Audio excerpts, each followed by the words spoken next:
$150 million fund at the moment is primarily, would you say, long global bond markets?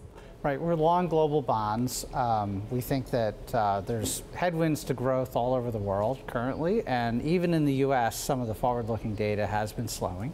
And even if you look at coincident data, even in the US, you're starting to see payroll growth, like hours worked, is starting to shrink. And usually ahead of layoffs, people start cutting hours on workers. Even though it was a pretty strong jobs report, so that means you are seeing a slowdown coming. When do you see it arriving? Well, currently we're running at a 3-month average of just about 140,000 jobs a month. And if we get down to maybe 100,000, we might start to see the unemployment rate rise.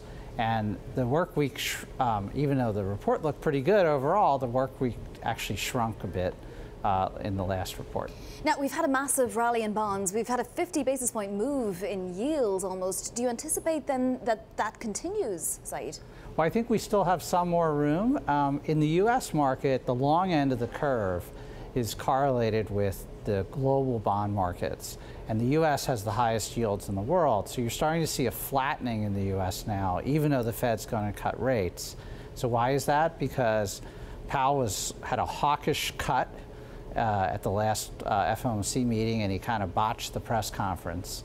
And if the Fed is going sort of slow and staying behind the curve, you're probably going to see the US yield curve flatten further as people start realizing that the Fed is not going to cut aggressively enough to prevent a US slowdown.